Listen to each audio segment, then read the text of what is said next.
BYD ने demonstrate की DMI technology. क्या ये हाइब्रिड है, क्या ये प्लग इन हाइब्रिड है, क्या ये सीरीज हाइब्रिड है, या ये केवल इलेक्ट्रिक व्हीकल है जो इंजन के साथ भी आता है? सब बातें समझना जरूरी है, इसीलिए इस वीडियो को ध्यान से देखिए और समझिए टेक्नोलॉजी कहां से कहां पहुंचा दी है BYD ने। मैं हूं आपका होस्ट अमित और आप देख रहे हैं आस्क कार गुरु। सिंपली समझा जाए तो हम इंडियंस जिन टर्म्स के साथ परिचित है वो है electric vehicle, petrol diesel CNG vehicle जिसे हम ICE कहते हैं।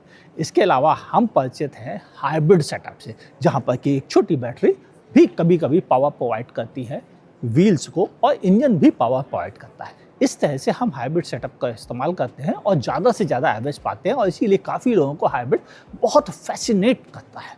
मगर ये टेक्नोलॉजी कुछ और आगे लेके जा रही है सारी चीज़ों को।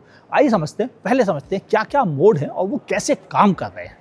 जो DMI व्हीकल है ये एक्चुअल में एज ए इलेक्ट्रिक मोड पर भी काम करते हैं और इसका कहना है कि इनकी इलेक्ट्रिक फर्स्ट सेटअप है, यानी इलेक्ट्रिक मोड पर ही ज़्यादा चलने की कोशिश। उसके लिए यहाँ पर मिल रहा है आपको AC DC चार्जिंग सेटअप, यानी कि आप इस कार को घर के AC वोल्टेज से भी चार्ज कर सकते हैं और इमरजेंसी पड़े तो मार्केट में मिलने वाले DC फास्ट चार्जर से भी आप इसको थ्रू चार्ज कर सकते हैं कार को। अब वो कैसे काम करता है, चलो वो भी बात करते हैं। कार शुरुआत में इलेक्ट्रिक मोड पे चलती है।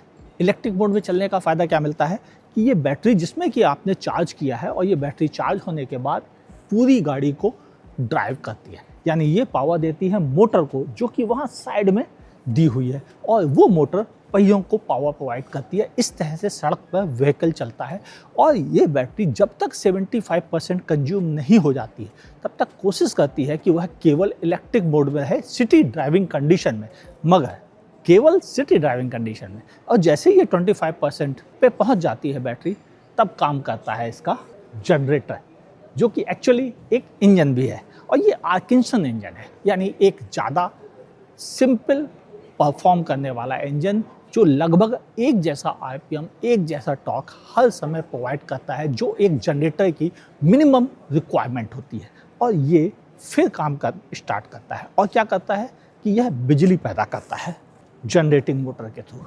अब ये बैटरी को चार्ज करने का काम करता है, साथ ही पावर ट्रैक्शन मोटर को भी प्रोवाइड करता है और ये ट्रैक्शन मोटर व्हील्स को चलाते रहते हैं। इस तरह से ये काम करने लग जाता है एज ए सीरीज हाइब्रिड की तरह से, कि जहाँ पर कार चल रही है इलेक्ट्रिक मोड पे और ये जनरेटर बैटरी चार्ज करने का काम करता है। मगर कुछ कंडीशन उसके भी आगे होती है, जैसे कि परफॉर्मेंस या काफ़ी ऊंची चढ़ाई पर आपको चलना है, तब क्या ज़रूरत है, तब ये बैटरी की पावर कम ना पड़ जाए, इसलिए इंजन एक्टिवेट होता है और वह पावर एक क्लच के थ्रू व्हील्स को भी प्रोवाइड करता है। इसके अलावा मोटर, परफॉर्मेंस मोटर, ये भी व्हील्स को पावर प्रोवाइड करती है और दोनों कंबाइंड होकर आपको एक्स्ट्रा परफॉर्मेंस देते हैं, जिसे कहते हैं हाईवे ओवरटेकिंग या रेस ट्रैक मोड, या फिर आप किसी चढ़ाई पे जा रहे हैं उस कंडीशन पे इंजन भी डायरेक्ट सप्लाई करता है पावर को और बैटरी मोटर के थ्रू डायरेक्ट सप्लाई करती है पावर को, और दोनों मोड मिलके इसे सुपर परफॉर्मेंस मोड पे ले जाते हैं, जहाँ पर कंपनी का कहना है कि यह गाड़ी 0 to 200 नहीं 0 to 200 2.9 सेकंड तक पहुंच सकती है। मगर यहाँ जो डेमोस्ट्रेट किया गया है वो वजन किया गया 1.5 लीटर आर्किंसन इंजन, जबकि यह गाड़ी 2 लीटर आर्किंसन इंजन सेटअप के साथ भी प्रोवाइड की जाती है, यानी ये DMI टेक्नोलॉजी में एक और बड़े पावरफुल इंजन ऑप्शन भी उपलब्ध है। अब बात करते हैं एक चौथा मोड है। हाँ, ये मोड क्या काम कर रहा है, ये मोड बिल्कुल नॉर्मल ICE इंजन की तरह काम करता है। चौथा मोड है क्रूज मोड। क्रूज मोड वो मोड होता है जिसमें गाड़ी आराम से फ्लो किया करती है, सबसे कम फ्यूल कंज्यूम करती है और क्रूज कंट्रोल पे चलने वाली कंडीशन इसके लिए आइडियल है, जहाँ पर एक ही स्पीड में चलती है, यानी इंजन को ज़्यादा पावर की ज़रूरत नहीं पड़ती है, व्हील्स को ज़्यादा पावर की ज़रूरत नहीं पड़ती है। उस कंडीशन में यह कार बिल्कुल ICE इंजन की तरह बिहेव करती है। इंजन अपनी पावर क्लच के थ्रू व्हील्स को ट्रांसफ़र कर देता है और motor setup, battery setup silent हो जाते हैं, वो अपना काम करना बंद करते हैं। केवल जो एक्स्ट्रा पावर बचती है उसके थ्रू ये बैटरी धीरे धीरे चार्ज किया करती है। यानी अगर आप क्रूज कंट्रोल पे चल रहे होते हैं तो इंजन आपको परफॉर्मेंस कर देता है व्हील्स को डायरेक्ट, और आपको मिल जाता है एक चौथा मोड जो कि इंजन ओनली मोड कहलाता है। इस तरह से यह कार टोटल 4 मोड पे चलती है। पहला ईवी, आप घर पे चार्ज कीजिए 200 किलोमीटर तक चलिए, हालांकि वो प्रैक्टिकली लगभग शायद 150 किलोमीटर आएगा। दूसरा मोड सीरीज हाइब्रिड सेटअप, जिसमें कि इंजन चार्ज भी करेगा और बैटरी से आपको पावर मिलेगी। नतीजा ज़्यादा से ज़्यादा एफिशिएंसी मोड, अगर आपको ज़्यादा चलना है, बार बार चार्ज नहीं करना है, तो ये मोड काफ़ी अच्छा मोड है। फिर तीसरा है परफॉर्मेंस मोड, जिसमें कि इंजन, बैटरी, मोटर दोनों मिलके पावर दे रहे हैं और परफॉर्मेंस मोड पे आप चलेंगे। और चौथा मोड है ओनली इंजन मोड, और ये केवल क्रूजिंग स्पीड पर ही काम करता है। हाँ, इस तरह से आप चारों का, लेकिन ये सारी चीज़ों को सेटअप करने का काम इस कंट्रोलर यूनिट का है, जिसे कंपनी का इस कार का ECU कह के आप समझ सकते हैं।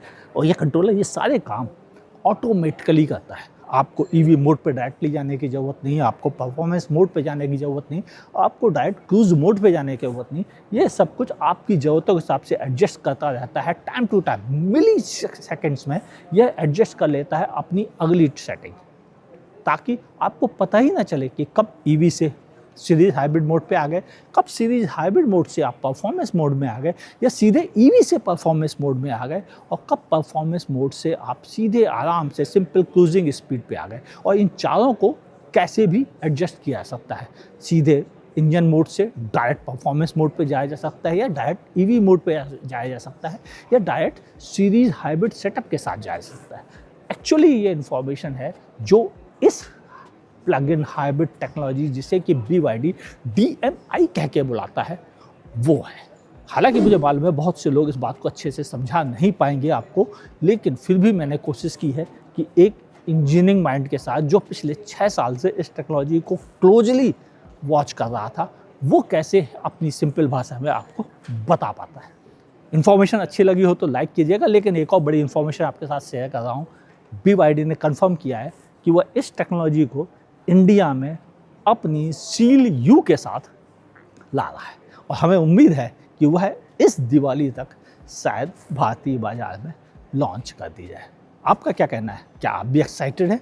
टेक्नोलॉजी हमेशा एक्सपेंसिव होती है, मगर हमें बताती है कि किसी ना किसी दिन यह अफोर्डेबल भी बनेगी, जैसे जैसे इसका मास प्रोडक्शन स्टार्ट होगा, और उस समय हमारे लिए यह काम का प्रोडक्ट बन जाएगा।